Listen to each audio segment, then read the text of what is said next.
నీరా ఆర్య. నీరా ఆర్య ఆజాద్ హింద్ ఫౌజ్ యొక్క మొదటి మహిళా గూఢాచారిగా ప్రసిద్ధి చెందింది.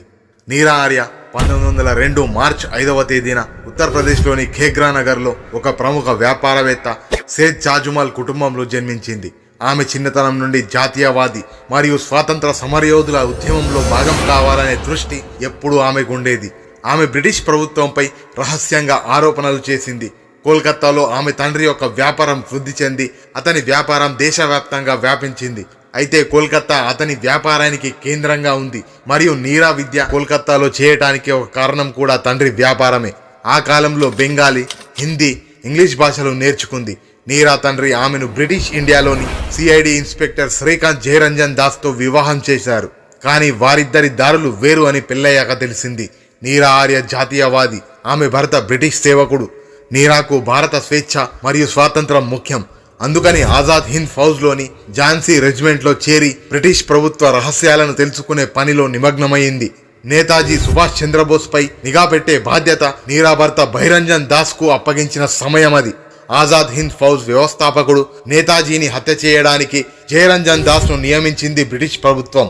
నేతాజీ సుభాష్ చంద్రబోస్ ని ఎలా అయినా కాపాడుతానని నీరా ఆర్య మాట ఇచ్చింది. అలాగే ఆ మాటను నిలబెట్టుకుంది కూడా. వారు వేర్వేరు నిబంధనలలో పాల్గొనడం మరియు వివిధ పార్టీలతో అనుబంధం కలిగి ఉండడంతో వారి మధ్య విభేదాలు ప్రారంభమయ్యాయి. నేతాజీ సుభాష్ చంద్రబోస్ సైన్యంలో నీరా ప్రమేయం గురించి తెలుసుకున్న శ్రీకాంత్ జయరంజన్ నేతాజీ సుభాష్ చంద్రబోస్ ఆచూకీ తెలుసుకునే ప్రయత్నంలో ఆమెను ప్రశ్నించడం ప్రారంభించాడు. నీరా బోస్ ని కలవడానికి వెళ్ళినప్పుడు శ్రీకాంత్ ఆమెను అనుసరించి కాల్పులు జరిపాడు. తర్వాత ఏం జరగబోతుందో తెలిసిన నీరా తన భర్త అయిన శ్రీకాంత్ జయరంజన్ ని చంపి నేతాజీ సుభాష్ చంద్రబోస్ ని కాపాడింది.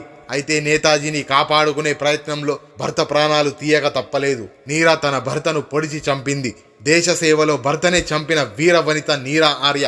హత్య నిరూపణ జరిగినందుకు గాను నీరాకు కాలాపానీలో శిక్ష విధించారు. నీరా కాలాపానీలో తన ఆత్మకథ రాసుకుంది. ఆమె తన నవలలో నీరా యొక్క హృదయ విదారక గాథలను రాసింది. ఆ ఆత్మ కథ యొక్క భాగాలలో ఒకటి మీ ముందుకు తెచ్చే ప్రయత్నం చేస్తున్నాను. ఆ ఆత్మ కథలోని నీరా యొక్క మాటలలో, నేను విచారణలో ఉన్నప్పుడు నన్ను కాలాపానికి పంపించినప్పుడు ఆ సమయంలో నన్ను కోల్కతా జైలు నుండి అండమాన్కు తీసుకువచ్చారు. అక్కడ నాలాగే దేశ స్వేచ్ఛ స్వాతంత్రాల కోసం పనిచేసే వారిని ఉంచారు. నేను జైలు గదిలోకి వెళ్ళగానే ఆ చిన్న గదిని చూసిన బాధ కన్నా నా దేశంకు ఈ దుర్మార్గుల చీర నుండి ఎప్పుడు విముక్తి కలుగుతుందా అనే ఆలోచనలే ఎక్కువయ్యాయి. అంతలో ఓ గార్డ్ వచ్చి నేలపై పడుకున్న నా మీదకు 2 దుప్పట్లు విసిరాడు. ఆ దుప్పట్లు నా మీద పడినప్పుడు వెంటనే మేలుకువ వచ్చింది. ఆ దుప్పట్లు చూసి దగ్గరగా తీసుకుందామనే లోపలే నా చేతులు కాళ్ళు కట్టేసిన ఆ గొలుసులను ఎలా వదిలించుకోవాలో అర్థం కాలేదు. మరుసటి రోజు కమ్మరి వచ్చి అతను నా చేతి గొలుసును కత్తిరించినప్పుడు కొద్దిగా చర్మాన్ని కత్తిరించాడు. ఆ సమయంలో భరించరాని నొప్పి కలిగింది. ఆ తర్వాత సుత్తి సాయంతో నా కాళ్ళ నుండి సంకెళ్లను తొలగించే సమయంలో సంకెళ్లకు బదులుగా ఎముకల మీద 2-3 సార్లు కొట్టాడు. దీనికన్నా గొలుసు ఉండడమే మేలు అనిపించింది. మీరు నా కాళ్లను కొడుతున్నారు, మీరు గుడ్డివారా అని అన్నాను. అప్పుడు అతను, నేను మీ హృదయాన్ని కూడా కొట్టగలను, మీరు నన్ను ఏమీ చేయలేరు అన్నాడు.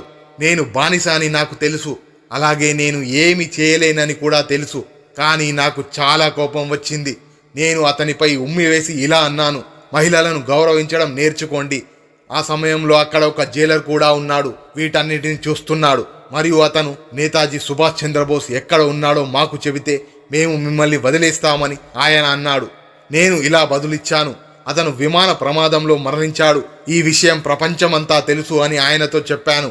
దానికి జైలర్ బదులిచ్చాడు, నీవు అబద్ధం చెప్తున్నావు, అతను ఇంకా బతికే ఉన్నాడు అని అన్నాడు.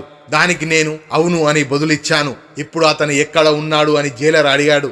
దానికి నేను నా మనస్సులో, నా హృదయంలో అతను ఇంకా బతికే ఉన్నాడు అని బదులిచ్చాను.